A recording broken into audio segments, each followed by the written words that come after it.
안녕하세요. 주식 분석하는 남자입니다. 오늘 며칠이죠? 7월 9일입니다. 7월 9일. 제가 낮에 영상을 올리기 어려운데 오늘 점심시간에 점심을 스킵하고 어, 걱정하시는 분들이 많은 것 같아서 긴급 영상을 올려봅니다. 델타 변이 확산이 확정이 됐고요. 어제 뭐 엠바고 내용을 미리 받으신 분들은 아시겠지만 오늘 거리두기 개편된 거리두기 4단계를 격상을 했습니다. 실제적인 건 7월 12일부터 다음 주 월요일부터 적용 2주간 진행된다고 하는데요. 사실상 거의 외출 금지령이 떨어진 거죠. 저녁에.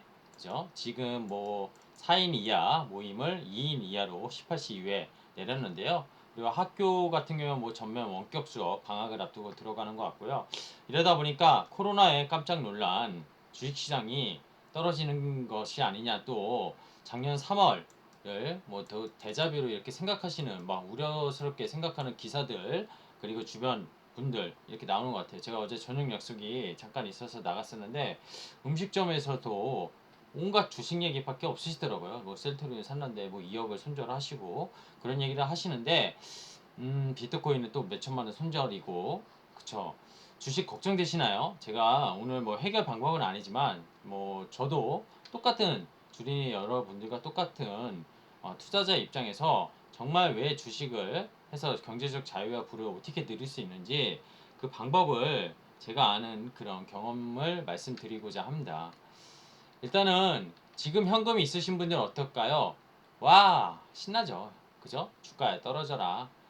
그분들의 심리는 나는 주가가 떨어져서 사고 싶다 이러신 분들은 올바르신 생각이지만, 아, 그 있잖아요. 포모 현상을 통해 내가 그동안 주식을 보유하지 않아서 다른 사람들은 다 그죠? 벼락 부자가 됐는데 나는 벼락 거지야. 뭐 부동산이 올라갔듯이 이런 마음을 쓰시면 안 됩니다. 일단 기본적으로 안 되고요. 한국 문화가 남들이 잘 되는 거, 뭐 사촌이 땅을 사면은 배가 아프다 이런 말까지 있잖아요, 속담에. 제발 그러시지 않았으면 좋겠고요. 주식시장이라는 게, 자본시장이라는 게 물론 사는 사람 파는 사람이 있지만 다 같이 그죠? 주식을, 좋은 주식을 사서 자본을 늘려나가는 그런 해피한 엔딩을 꿈꾸시는 게 어떤가 생각이 듭니다. 100% 주식 보유라면 잔고가 빠지니 또 걱정되시겠죠. 이 세 가지 부류가 있을 텐데요. 그리고 주식 하시는 분의 뭐 저랑 성향이 비슷하실 텐데 신용대출 풀 레버리지 이렇게 쓰시면 담보 비율 뭐 이런 거, 반대 매매 이런 거 미치시겠죠. 그래서 이거는 항상 조절을 할 필요가 있다고 말씀드렸고요. 내가 감내할 수 있는 부분이 정말 뭐 원론적이지만 해야 됩니다. 상승장에서는, 한없이 상승장에선 이게 정말로 좋아요. 근데 이게 대세 하락장은요, 완전히 뭐 쓰지도 못하시겠지만 쥐약이고요. 지금처럼 이렇게 올랐다가 여기서 못 오를 것 같고 이렇게 차츰차츰 많이 내리잖아요. 이것도 더 미칠 노릇입니다. 그래서 항상 담보 비율, 내가 쓸 수 있는 내 한계치, 내가 끌어다가 쓸 수 있는 그런 부분을 생각하시면서 특히 이 세 가지 부류 중에 이분들은 좀 조절을 하셔야 되지 않을까 생각됩니다. 제 영상을 제 구독자분들은 이미 아시겠지만 최근에 코스닥 위주로 말씀드리긴 했었는데 코스닥이 1050 넘었었죠. 코스피는 3300까지 갔었고요. 오늘 3200이 잠깐 깨졌었는데, RSI 즉 가열지표, 기술지표 하나로만 말씀드리긴 했지만 여러가지 뭐 정황상, 여러가지 정황상으로 봐도 가열 국면은 맞다. 근데 이게 조정이 나오더라도 뭐 가격 조정이 나올지, 가격 조정은 지금처럼 가파르게 하락하면은 그게 가격 조정이고요. 기간 조정 같은 경우 가격은 하락하지 않는데 그냥 옆으로 플랫하게 움직이면서 종목들은 계속 하락할 수 있는, 근데 지수에 대한 이런 가열지표들은 식을 수 있는, 그래서 다시 우상향을 할 수 있는 그런 모습을 만들 수 있는데, 지금은 가격 조정이 좀 세게 나온 것 같아요, 이틀 동안. 근데 지수 퍼센테이지만 보면은 5%의 조정도 안 나왔습니다. 코스닥도 이틀 동안 5%도 안 나왔고요. 이거는 또 가격 조정이라고 보기에도 애매해요. 근데 워낙 지수가 많이 올랐고 종목들이 많이 올랐기 때문에 거기서 조금만 떨어져도 심리적으로 더 커 보이시는 겁니다. 제가 마치다로 말씀드리는 게 아니라 이런 부분을 경계는 해야 된다. 이런 말씀을 드린 거는 맞고요. 조정 시기는 저도 몰라요. 여기서 더 하락할 거냐? 아니면 여기가 바닥이냐? 저도 모릅니다. 제가 어떻게 합니까? 그거 안다고 하시는 분은 사기꾼이에요. 그런 거 유튜브에 채널, 뭐 톡방 이런 거 하시는 분들 다 사기꾼입니다. 내일 올라, 내일 내려, 이 종목 내일 올라, 내려. 이거 어떻게 합니까? 신입니까? 그러면 그 사람이 방송을 왜 할까요? 굳이 뭐 돈 받고 뭐 이런 방송도 있지 않습니까? 글쎄요, 다 사기꾼입니다. 그런 거를 믿으시는 분들은 제발 주식을 그렇게 안 하셨으면 좋겠다 이런 말씀 드리고 싶고요. 어쨌든 조정이 좀 빨리 왔습니다. 빨리 왔는데 이유가 여러 가지가 있죠. 델타 변이 코로나 바이러스 아까 그것 때문에 확진자 폭증 때문에 뭐 일본의 도쿄올림픽이 무관중을 할 거기 때문에 중국발 최근에 디디 출시에 대한 기술 규제 이런 것들 폭락이 홍콩 시장에서 나오고 있고요. 유동성 긴축 때문에 뭐 연준의 회의로 FOMC 회의록이 엊그저께 발표됐는데 이거에 대해서 뭐 긴축 다 알고 있는 내용이에요. 그죠? 근데 시장 금리는 어떻죠? 미국채 10년물 금리만 보더라고 하면은 지금 1.3% 레벨까지 거의 내렸어요. 한때 1.7까지 가서 기술주등 나스닥 어렵다 했는데 최근에 제일 강했던 미국 시장은 뭡니까? 밤사이 나스닥이 제일 견조했어요. 미국채 금리가 떨어졌기 때문일까요? 근데 지금 금리가 떨어지니까 또 인플레이션 우려가 아니라 이제는 경기가 가열이 아니라 경기가 고점을 찍고 내려오니 디플레이션 압력이 또 발생한다. 이런 내용이 있습니다. 어느 게 맞을까요? 다, 다 맞습니다. 다 맞는데요. 결국 복합적인 변수예요. 변수. 상수가 아닌 변수가, 그죠? 영어로 뭐 variable인가요? 이 변수가 시장에 마켓에 적용을 한 겁니다. 근데 어느 거 하나 때문에 지금 델타 버리 때문에 우리나라 4단계 이게 좀 이유는 될 수 있겠죠. 근데 이것 때문에 주식이 떨어졌다? 그럼 저는 사야 된다고 봅니다. 현금이 있으시면요. 자, 제가 얼마 전에 보여드렸던 겁니다. 뭐 성장하는 기업들을 사야 된다 이런 말씀인데 이게 단순히 뭐 일회성으로 성장하는 기업들이 아니라는 거죠. 업이 바뀌었나요? 흔들리는 머리와 꼬리 보시면 주식 투자는 어렵습니다. 결국엔 몸통만 보셔야 돼요. 몸통이라는 건 기본적인 회사의 가치가 아닌 회사의 그죠? 회사가 나아가는 방향 그죠? 그걸 봐야 되는데 밤사이 아마존은 또 상승했습니다. 아마존은 거의 신고가로 알고 있어요. 그렇죠? 자, 방법이요. 그러면 어떻게 대응해? 야, 죽은 남. 그래서 다 아는 내용 말하지 말고 방법 좀 알려줘봐. 이렇게 하면요. 아까 말씀드렸지만 이거는 단포 체크하면서 줄이셔야 돼요. 이럴 때는. 왜냐? 더 하락할지, 여기서 반등 나올지 몰라요. 반등 나면 아이씨 괜히 줄였어. 이렇게 하시는 분들이 있을 텐데 더 하락하면 어떻게 할 겁니까? 계좌 올인 날 수 있어요. 이건 제 경험상 저도 분명히 이런 경험이 있기 때문에 말씀드리는 거고요. 현금 보유자는 평소에 우리가 봤던 종목들, 기본은 변한 게 없는데 다 같이 빠지면서 빠져. 근데 급격히 빠진 것도 아니고 계속 빠져. 그걸 좀 의심해 봐야 돼요. 급격히 빠져, 가격이. 그럼 사볼만 하다는 겁니다. 나는 주식 100%인데 그럼 사지도 못해. 대출은 아니까 괜찮아. 근데 보유하고 있다가 더 빠지면 어떡하지? 아무것도 하지 않는 게 전략입니다. 뭐 금융위기, IMF 이런 게 왔다고 매크로 변수가 완전히 폭락장이 나왔다고 하면은 주식을 다 팔려고 하겠어요. 진짜로. 나중에 다시 사더라도. 근데 떨어지는 주가 내가 어떻게 할 수 있어요, 지금? 단기적으로 아까 어떤 변수들이 작용할지 어떤 게 더 크게 작용해서 어떤 시장에 정확하게 이것 때문에 떨어진다 설명하실 수 있는 분이 있나요? 다 그냥 우리는 뭐 애널리스트도 그렇고 저도 분석하는 입장에서 그냥 여러 가지 이유들을 설명을 해서 이런 것 때문에 떨어지는 것 같다 추측을 하는 거지 시장의 수급 외국인이 지금 왜 파는지 정확히 아시는 분이 있나요? 그거는 저는 정말 신적인 영역이라 생각합니다. 그죠? 예측을 하고 추측을 하는 거지 우리는 정확하게 맞출 수는 없습니다. 그럼 어떻게 되죠? 주식을 오래 보유한다는 장기 보유가 꼭 답은 아닌데요. 자, 단기적인 걱정과 성급함이 항상 장기적인 수익을 망칩니다. 대표적으로 종목들을 보여드리겠습니다. 이게 우리나라 개인들이 작년 코로나 이후에 제일 많이 산 주식입니다. 뭐죠? 삼성전자입니다. 이게 20년 코로나 요 가격대였어요. 코로나 전에. 여기가 코로나죠. 이때 사신 분들은 4만원대 중반에 사신 분들은 아직도 2배입니다. 삼성전자가 2배나 올랐네? 9만원까지 갔다가 꺾였으니 올해 1월에 사신 분들은 몰렸죠. 하지만 이거 장기 패턴으로 지금 한 10년치를 약 9년치를 2012년부터 그려봤어요. 이때 어려웠어요. 이때 삼성전자 갖고 계신 분들 어려웠습니다. 몇 년을 갖고 있어도 수익이 안 났어요. 근데 궁극적으로 2016년부터 그죠? 반도체 빅사이클에 타면서 쫙 올라갔었고요.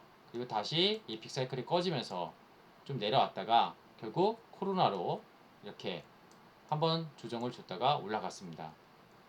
이거 뭐죠? 2차전지 소재의 대표적인 종목입니다. 증설도 정말 많이 했고요. 양극재 요새 얘기 많이 나옵니다. LNF입니다. 이 회사도 정말 힘들었던 시기가 있었고요. 이때 한때 좋았다가 다시 내려왔다가 2차 전지에 이제 성장 가도 테슬라 때문에 정말 수혜를 받은 종목입니다. 근데 이 회사가 지금 성장을 멈추는 건가요? 전기차 점유율 뭐 시장에 그런 점유율 4% 언더라고 했습니다. 전체 시장에 아직 성장 초입기입니다. 근데 이거 일봉으로 보면 여기 10만원 넘어갔다가 빠졌죠. 10% 이상 빠졌습니다. 이때 사신 분들은 아직도 마이너스겠죠. 자, 카카오입니다. 뭐 이건 옛날에 이 저는 다음이고요. 그죠? 사업 가치가 거의 없었을 때랑 카카오의 사업 가치가 부각봐서 언택트로 완전 수혜를 받은 종목입니다. 카카오를 코로나 전에 2019년에만 갖고 있었어도 얼마죠? 한 8배인가요? 8배? 거의 템버거 종목이에요. 템버거. 근데 이 회사 성장이 멈췄나요? 앞으로 자회사가 100개가 넘고요. 카카오뱅크랑 카카오페이도 성장하고 이 회사가 성장이 멈췄다고 생각하시면 여기서 털어야 되겠죠. 여기서 잡으신 분은. 근데 성장이 멈췄다고 생각하시나요? 자, 대표적인 성장주들을 보여줬어요. 삼성전자는 물론 성장주가 지금은 아니라고 말씀드리고 있습니다. 저는 뭔가 변화가 필요하다고 얼마 전에 올렸었어요. 삼성전자 실적 발표 날 영상 올린 게 있으니 꼭 보시길 바라고요. 제가 싫어하는 시클리컬 보여드리겠습니다. 시클리컬 경기 민감주라고도 하고 순환주라고도 하는데 이게 대표적으로 올해 작년부터 템버거 나왔던 요 구간부터 템버거 나온 뭐죠? 운수장비 HMM입니다. 이게 현대상선이죠. 옛날에 이거 과거로 돌리면요, 이거 제가 12년부터 보였지만 그 전후로 금융위기도 돌리면 거의 10분의 1 토막 이상 난 종목입니다. 물론 코로나 이후에 운임지수 뭐 이런 물동량 이런 것 때문에 올랐죠. 근데 이거 사신 분은 정말 주식 잘하신 분이에요. 시클리컬의 어떤 타가지고. 근데 이게 제가 싫은 이유가 그거예요. 포스코도 마찬가지야. 포스코 올해 작년 코로나 이후에 이것도 2배 정도 올랐습니다. 15만 원에서 30만 원 정도. 물론 그 40만 원 정도 가까이 갔다가 지금 빠진 거죠. 여기서 사신 분은 또 물렸죠. 근데 이것도 2012년부터 보면은 거의 9년 동안 이때 가시신 분들 수익 났습니까? 이때 가시신 분 수익 났습니까? 이때 사서 이때 팔고, 이때 사서 이때 팔고. 이 시클리컬의 전형적인 특징이에요. 자, 금융업종입니다. 신한지주, 물 디지털 변화에 있다고 하는데 이 회사 금융업종이 이 IMF 이후에 막 M&A 있었고 시중은행들이 다 흡사합병 되면서 정말 성장을 했던 시기가 있어요.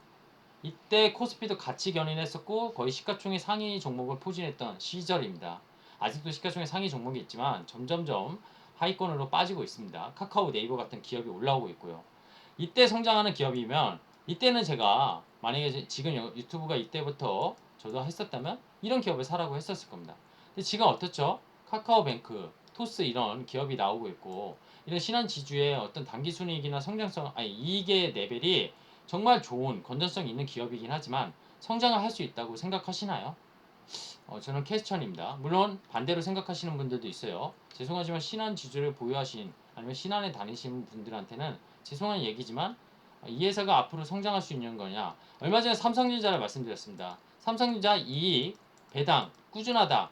이건 맞는데 변화, 혁신, 뭔가 모멘텀 이런 거 있나요 지금?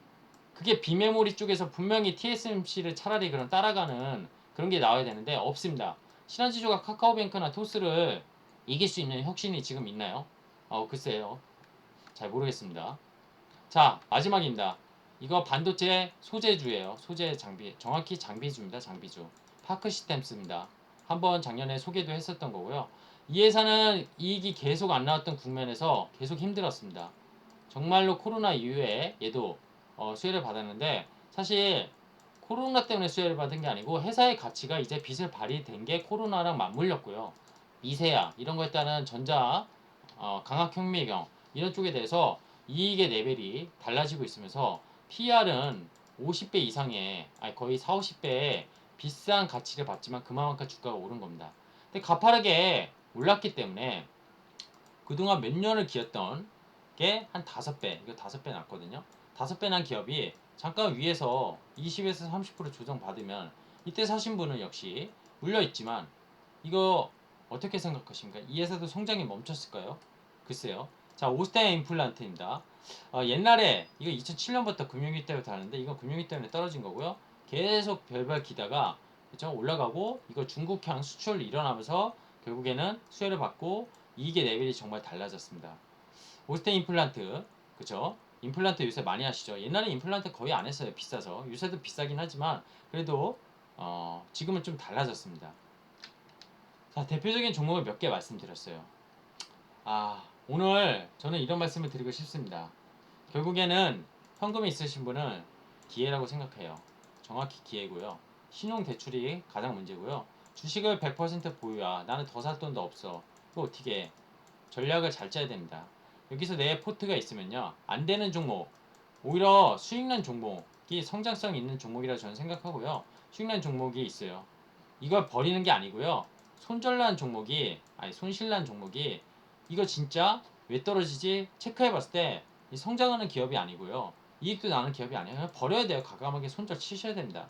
그러면 현금이 생기겠죠. 현금이 조금이라도 생길 거고, 그리고 지금 이 떨어지는 칼날이 아닌 이 조정, 건전한 조정 속에 오히려 이런 종목을 더 사던가 아니면 성장하는 기업을 이때 분할 매수를 하시는 겁니다.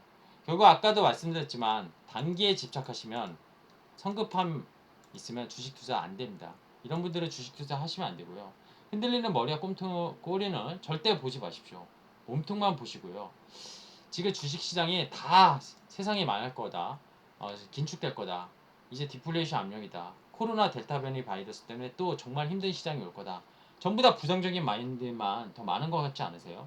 사람들의 마음속은요. 정말 되게 간사하다는 게 만약에 시장이 이랬다가 또 오르잖아요. 그러면 또 희망이 가득 차면서 주식시장은 오르게 될 겁니다. 자, 오늘 여기까지 하겠습니다. 너무 겁먹지 마시고요. 그렇다고 또 적극적으로 너무 또 하루 이틀 빠졌다고 사시는 것보단 시장을 차분하게 보셔면 좋지 않을까 생각이 듭니다. 자, 저는 주식 분석하는 남자였습니다. 고맙습니다.